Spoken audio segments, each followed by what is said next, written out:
আজকের গল্প দেবাশিস হালদারের কলমে আত্মার আত্মীয়।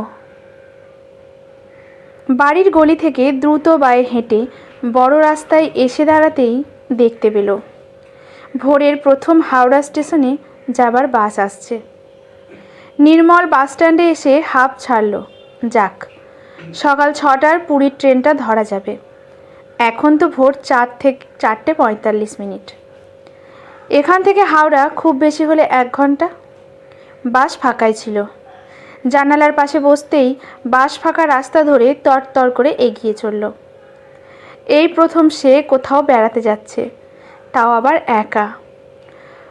সবে ধর নীলমণি বন্ধু হরিহর আত্মা রাম আসতে চাইল না। ফকরামি করে বলল, জানিস নে রাম, কৃষ্ণদের পুরী যেতে নেই, গেলেই ভাবলীলা সাঙ্গ হয়ে যাবে। চৈতন্য মহাপ্রভু পুরীতে গিয়েই জগন্নাথের মতো লীন হয়েছেন, আর শ্রীরামকৃষ্ণ লীলা চালিয়ে যাবেন বলে পুরী যাননি। সেই কারণে তার মৃত্যুর পর শ্রীমা পুরী গেলে তার ছবি সঙ্গে নিয়ে গিয়েছিলেন, বুঝলে? অথচ রাম ও নির্মল একসাথে ঠাকুরের জপ ধ্যান করে আর যে কোনো খাবার খাওয়ার আগে ঠাকুরকে নিবেদন করে প্রসাদ ভেবে খায়।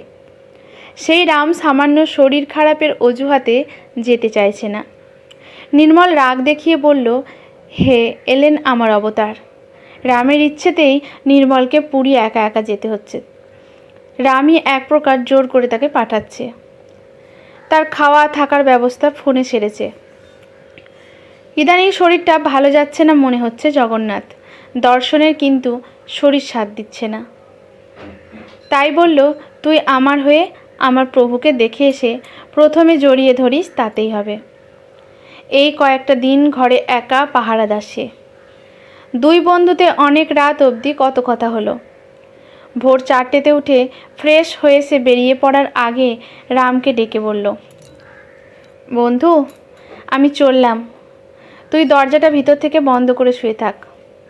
ফিরে এসে তোকেই প্রথম জড়িয়ে ধরে জগন্নাথের আশীষ দেব। 5:40 হাওড়ার বাস স্ট্যান্ডে বাস এসে দাঁড়ালো। সে নেমে দ্রুত স্টেশনের সাবওয়েতে এসে শুনতে পেল 20 নম্বর প্ল্যাটফর্ম থেকে পুরীর ট্রেনটা ছাড়বে। সিট রিজার্ভেশন করা D2 কামরায় উঠে জানলার ধারে 16 নম্বর সিটে বসে সে যেন হাঁপ ছাড়ল। ঠিক 6টায় ট্রেন ছাড়তেই তার মনে এক আনন্দ গুড়গুড় করে উঠল। সামনের সিটের বয়স্ক ভদ্রলোকটি জিজ্ঞেস করছেন, কি ভাই, পুরী নাকি? নির্মল মাথা নেড়ে হ্যাঁ বোঝালো। আমিও পুরী যাচ্ছি। ভালোই হলো, সারা রাস্তা কথা বলতে বলতে যাওয়া যাবে। আমি অবশ্য প্রায়ই ওখানে যাই। সমুদ্র আমাকে বড় টানে। স্বর্গদ্বারের কাছে সমুদ্রের দিকে ফেসিং করা ঘরের প্রতিবার ওই হোটেলেই উঠি। ফোন করে জেনে বুকিং করে তবেই ট্রেনের টিকিট কাটি। আরে হ্যাঁ ভাই, আপনি কোথায় উঠছেন? নির্মল বলল, আমার বন্ধুর জানাশোনা এক পান্ডার বাড়িতেই ব্যবস্থা হয়েছে, জগন্নাথ মন্দিরের কাছেই। এইভাবে টুকটাক কথা বলতে বলতে ট্রেন খড়গপুরের প্ল্যাটফর্মে এসে দাঁড়ালো। বাইরে হকারদের নানাবিধ আওয়াজ।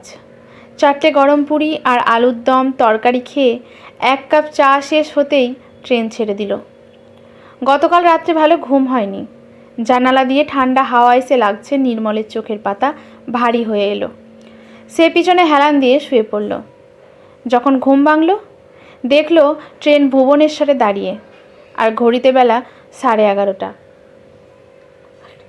সে দেখল প্ল্যাটফর্মে জলের কল তার বগির পাশেই, আর চা কফির দোকানও। ট্রেন থেকে নেমে ভালো করে চোখ মুখ ধুয়ে 1 কাপ কফি নিল, আর আয়েশ করে শেষ করতেই ট্রেন ছাড়ার আওয়াজ তুলল ইঞ্জিন। তাড়াতাড়ি নিজের সিটে এসে বসতেই সামনের ভদ্রলোক বললেন, ও মশাই, ভালো ঘুমিয়ে দিলেন। নির্মল সমর্থনের হাসি দিল। ট্রেন দ্রুত গতিতে ছুটে চলেছে পুরীর দিকে। এরপরেই পুরীতেই থামার কথা। ভদ্রলোকটির কাছ থেকে বাংলা খবরের কাগজটি নিয়ে তাতে ডুব দিল। ঘণ্টাখানেকের মধ্যে ট্রেন পুরী স্টেশনে ঢুকছে দেখে কাগজ ফিরিয়ে নামার প্রস্তুতি শুরু করলো। জগন্নাথ ধামে প্রথম নামতে চলেছে নির্মল। তার মনে প্রাণে এক অদ্ভুত আনন্দ খেলা শুরু করলো। পুরী স্টেশনের নির্ধারিত জায়গায় এসে দাঁড়াতেই এক পান্ডা তার কাছে এসে বলল, আপনি তো নির্মলবাবু নাকি? সে কিঞ্চিত অবাক হয়ে সম্মতি জানাতেই পাণ্ডা বলে উঠল, আপনার বন্ধু এত সুন্দর আপনার বর্ণনা দিয়েছিলেন যে তাই চিনতে কোনো অসুবিধে হলো না। চলুন বলে স্টেশনের বাইরে এসে একটা স্কুটির সামনে এসে বলল, এতে যাব, আপনার ছোট ব্যাগটা দিন, সামনে রাখি, আর আপনি পেছনে বসুন। স্টেশন থেকে বেরিয়ে কিছুটা এগোনোর পরই বাড়ি নীলজল শোভিত সমুদ্র দর্শন। তারপরে বেশ কিছুটা এগিয়ে ডান দিক দিয়ে এসে প্রায় মন্দিরের কাছাকাছি একটি একতলা পাকা বাড়ির সামনে এসে বলল, এই আমার গরিবের আস্তানা। একটি ঘরে নিয়ে এসে বলল, যেদিন থাকবেন তা এই ঘরে, পাশেই বাথরুম আছে, স্নান সেরে নিন, আমি দুপুরের ভাত সবজি এনে দিচ্ছি, খেয়ে বিশ্রাম নিন, বিকেলে মন্দির চত্বরে নিয়ে যাব। বিকেল 5টা নাগাদ পাণ্ডা 1 কাপ চা আর 2টো বিস্কুট দিয়ে বলল, খেয়ে রেডি হন, হেঁটেই মন্দিরে যাব। খালি পায়ে একটু হেঁটে মন্দিরের সামনে পৌঁছে বাহমান জলে পা ধুয়ে দুজনেই মন্দিরে প্রবেশ করল। বিরাট মন্দির, নানা দিকে নানা দেবদেবীর প্রস্তর মূর্তি দেখতে দেখতে গর্ভগৃহের নিকট হতেই নির্মলের মধ্যে আবার সেই হিল্লোল উঠতে শুরু করেছে। আর তখনই এতক্ষণ পরে রাম বন্ধুর কথা মনে পড়ল। সে মনে মনে বলতে লাগলো, মূর্খটা যে কেন এলো না। তার গর্ভগৃহে ঢুকে কষ্ট নির্মিত 3টি মূর্তি দেখে প্রণাম করে বেরিয়ে এলো। তারপর চারিদিক ঘুরে মন্দিরের স্থাপত্যকলা দেখতে দেখতে সন্ধ্যা হয়ে এলো। মন্দিরের প্রায় সর্বত্রই ছোট ছোট নানা দেবদেবীর কক্ষে আরতি শুরু হলো।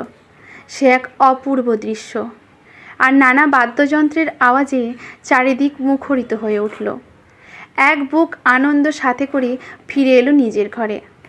তখন প্রায় রাত 8টা। 1 ঘন্টা পর রাতের খাবার দিয়ে গেল নির্মল। খেয়ে হাত মুখ ধুয়ে ক্লান্ত শরীরে শুয়ে পড়ল। আর কিছুক্ষণের মধ্যেই গভীর ঘুমে। মাঝরাত হবে। হঠাৎ নির্মলের মনে হলো কে যেন তাকে ধাক্কা দিচ্ছে।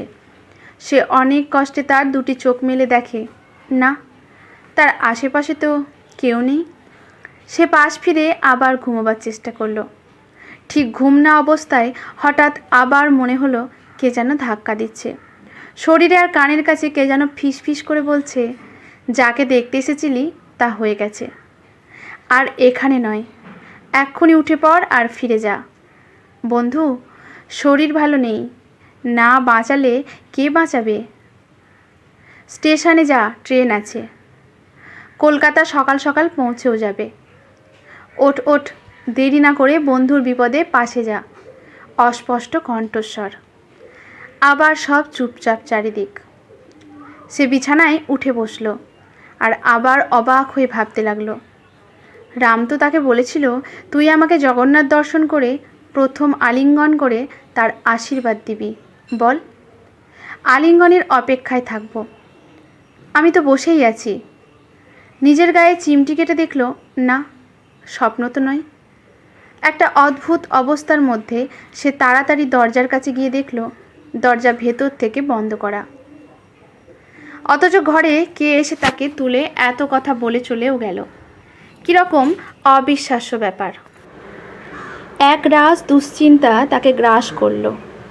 এরকম সব দেখলো, শুনলো কেন? তবে কি সত্যি সত্যি রামের কিছু হলো?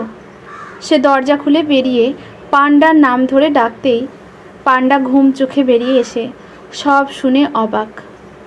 পাণ্ডাই বলল, বাবু, এখন রাত 1টা, রাত 2টো শিয়ালদা যাবার ট্রেন আছে, সুপারফাস্ট। চলুন, আমি আপনাকে স্টেশনে ছেড়ে দিচ্ছি। রাত 1:45 স্টেশনে পৌঁছে পাণ্ডাকে তার প্রাপ্যের অধিক দিয়ে টিকিট কেটে ট্রেনে বসতেই ট্রেন ছেড়ে দিল। ফাঁকা ট্রেনে অজস্র চিন্তা আর ক্লান্তি নিয়ে শুয়ে পড়ল, এটা জেনে যে সকাল 7:30 সে শিয়ালদা পৌঁছে যাবে। ঘুম যখন ভাঙল তখন দেখলো ট্রেন শিয়ালদা ঢুকছে। নামার প্রস্তুতি নিয়ে সে গেটের কাছে। ঘড়িতে দেখলো ঠিক সকাল 7:30। স্টেশনের বাইরে এসে একটা ট্যাক্সি নিয়ে কাকুরগাছির যোগদানের কাছের বাড়িতে এসে পৌঁছলো। তখন সকাল 8:30। বাড়ির দরজা হাতের মৃদু চাপেই খুলে গেল। স্ত্রী দ্রুত বিছানার কাছে গিয়ে মশারির ভেতরে রামকে শোয়া অবস্থায় পেল। মশারি সরিয়ে সে বন্ধুকে নাম ধরে ডাকতে থাকলো। না, কোনো উত্তর নেই।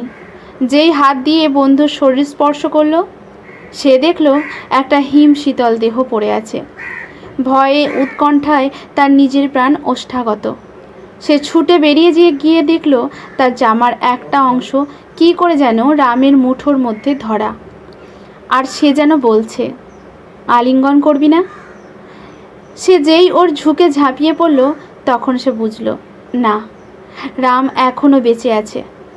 বুকের টিপ টিপ আওয়াজটা হচ্ছে, তবে তা ক্ষীণ ও যথাযথ নয়।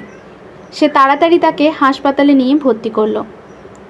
ডাক্তার বললেন একেবারে শেষ সময় এনেছেন, ম্যাসিভ হার্ট অ্যাটাক, প্রায় রাত 1-2টোর সময় মধ্যে হয়ে থাকে। মনে পড়ল এই সময়েই সে সব শুনেছে। আইসিইউতে নিচ্ছি, দেখি কি করতে পারি। কিন্তু অদ্ভুত ব্যাপার হলো, রাম ওই অবস্থা থেকে বিকেলের মধ্যেই সম্পূর্ণ সুস্থ হয়ে উঠল, শুধু শারীরিক দুর্বলতা ছাড়া।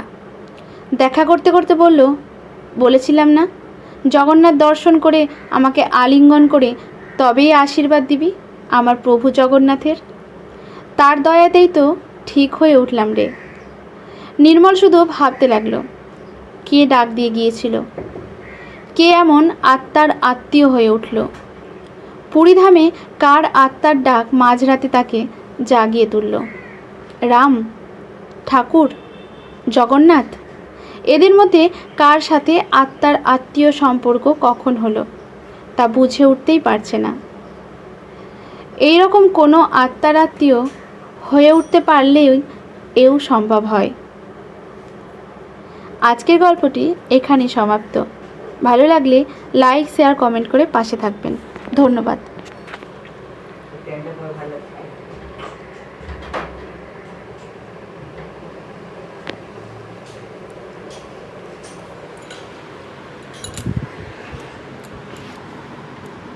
মা, ওখানে এসে